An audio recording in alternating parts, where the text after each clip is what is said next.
মান ওয়া আমিলুস সালিহাত কানাত লাহুমুল জান্নাতুল ফিরদাউসি নুজুলা খালিদিনা ফিহা। আলহামদুলিল্লাহ, সমস্ত প্রশংসা আল্লাহ তাআলার, লাখো কোটি দরুদ মহানবী সাল্লাল্লাহু আলাইহি ওয়াসাল্লাম এবং যুগে যুগে যত অলি আউলিয়া এসেছেন তাদের প্রতি আল্লাহর রহমত বর্ষিত হোক।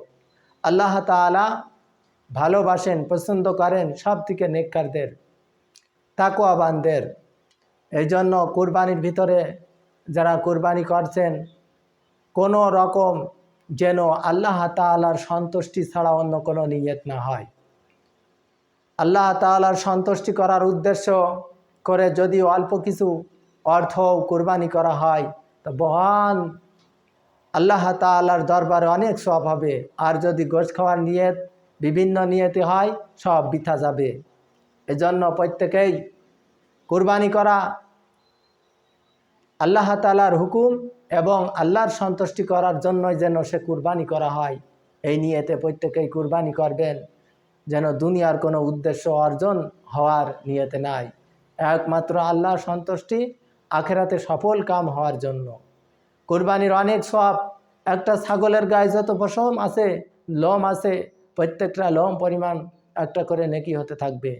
একটা ভেড়ার গায়ে কত লোম আছে, একটা গরুর গায়ে কত লোম আছে। কুরবানি অনেক ইতিহাস। হযরত ইব্রাহিম আলাইহিসসালামের শেষ বয়সে একটা সন্তান হয়, সেই সন্তান কুরবানি করার সেইখান থেকেই কুরবানি শুরু। কুরবানি নিজের কলিজার টুকরা সন্তানকে কুরবানি করার উদ্দেশ্যে যখন রওনা হয় অনেক বাধা আসে, অনেক ধোঁকা আসে, সব কিছু বাদ দিয়ে নিজের মাহাব্বতকে ফেলে রেখে আল্লাহ তাআলার মাহাব্বতকে ধরে আল্লাহর হুকুম ধরে কুরবানি শুরু।